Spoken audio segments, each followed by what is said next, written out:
पूजा शर्मा आणि पाहत आहात प्रजाशाहीचा आवाज, जिथे सत्य बोललं जातं आणि प्रश्न सत्तेला विचारले जातात। हदगाव तालुक्यातील हडसणी फाटा येथे गावकऱ्यांचे रस्ता रोको आंदोलन संपन्न। हदगाव तालुक्यातील हदगाव तामसा रोडवरील हडसणी फाटा येथे आज हडसणी गावकऱ्यांच्या वतीने तीव्र रस्ता रोको आंदोलन करण्यात आले। हडसणी फाट्यावरील बस स्टॉप हा मुख्य रस्त्यावर व वळणावर असल्याने येथे वारंवार अपघात घडत आहेत। रस्त्याच्या दुतर्फ वाढलेली झाडे झुडपे व अपुरा दृष्टिक्षेप यामुळे समोरून येणारी मोठी वाहने दिसत नसल्याने गंभीर अपघात होत असून आतापर्यंत अनेक निष्पाप नागरिकांना आपला जीव गमवावा लागला आहे। या पार्श्वभूमीवर गावकऱ्यांनी बस स्थानक तात्काळ मागे घेण्यात यावे, पुलाचे अपूर्ण कठडे पूर्णतः भरावे, तसेच रस्त्यालगत वाढलेली झाडेझुडपे तात्काळ हटवावी अशा प्रमुख मागण्या लावून धरल्या। मागण्या मान्य होईपर्यंत आंदोलन सुरू ठेवण्याचा इशाराही आंदोलकांनी दिला। प्रजाशाहीचा आवाज न्यूज प्रतिनिधी कृष्णा चोतमल, हदगाव। आंदोलन केलं, नेमकं आपली मागणी काय होती आणि साहेब लोक आलेले आहेत, आपल्याला काय आश्वासन देण्यात आलं? मी एका वर्षापूर्वी आमच्या इथले ॲक्सिडेंट झाला होता, त्या वेळेस निवेदन दिलं होतं। अरुंद पूल आहेत आणि त्याला संरक्षण कठडे नाहीत साईडच्या 3 फुटाच्या पट्टीमध्ये, ते उपाययोजना आखल्या नाहीत आणि हडसणी फाटा येथे ॲक्सिडेंट होत आहेत। 4 वर्षापासून तणकटाची साफसफाई केली नाही। 4 वर्षापासून मी संबंधित कार्यालयाला सार्वजनिक बांधकामाला पत्र देऊन कळवलं आहे। हदगावकडून येणारी एसटी अर्ध्या रोडवर थांबून शाळेतले विद्यार्थी उतरत आहेत आणि अपघाताला सामोरे जात आहेत। तामशाकडून येणारं वाहन इथल्या झाडझुडपामुळं आणि निवाऱ्यामुळं तामशाकडल्या वाहनाला काही या हडसणी फाट्यावरचा माणूस किंवा पॅसेंजर दिसत नाही, त्यांच्यामुळं ॲक्सिडेंट वाढला आहे। सर्वस्वी जबाबदार सार्वजनिक बांधकाम आहे।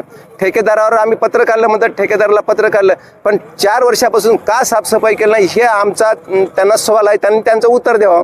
आम्ही असे काही उपाययोजना सांगत असताना संबंधित अधिकारी आमचा फोन उचलत नाही आणि रिसीव्ह करत नाही। आम्ही एखाद्या मोठ्या कार्यकर्त्याच्या माध्यमातून त्यांना सूचना देण्यासाठी आम्ही फोन केला असता, त्यांचा सुद्धा फोन रिसीव्ह करत नाहीत। आम्ही सांगावं कोणाला? मग आम्हाला नाईलाजानं आज निवेदन देऊन रस्ता रोको करावा लागला। आज आम्ही ठेकेदाराच्या चुकीमुळे ॲक्सिडेंट झाला आहे।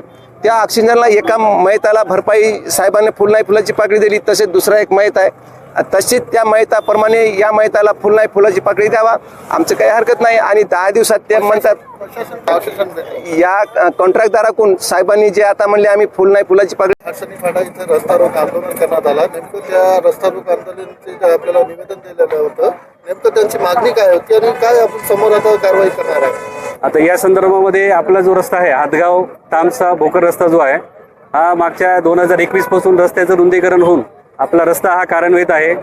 आपल्या रस्त्यावरती गाड्यांची संख्या पण मोठ्या प्रमाणात आहे आणि आपल्या इकडं हडसणीचा साखर कारखाना पण आहे, त्यामुळे या ठिकाणी अवजड वाहनांची पण मोठ्या ठिकाणी इथं गर्दी आहे। आता सध्या ऊसाचा सीझन थोडा क्षमत जरी असला तरी अजूनही बऱ्याच ठिकाणचा ऊस जो आहे हे आपल्या कारखान्यापर्यंत येतो, त्याच्यामुळे तसेच बस असतील किंवा ट्रॅक्टर ट्रॉली असतील, मोठ्या वाहनांचा या ठिकाणी असा प्रश्न निर्माण होतो की हडसणी फाटा जो आहे जो आपल्या टर्निंगला असल्या कारणामुळे आपण त्या ठिकाणी लोखंडी कठड्यांची व्यवस्था केलेली आहे की जे वेगाने येणारे जे वाहन आहे हे रस्त्यावरून हे नाही होता बेकाबू न होता रस्त्याच्या खाली पडू नये याच्यासाठी आपण लोखंडी कठड्याची आपण तिथं उपाययोजना केलेली आहे।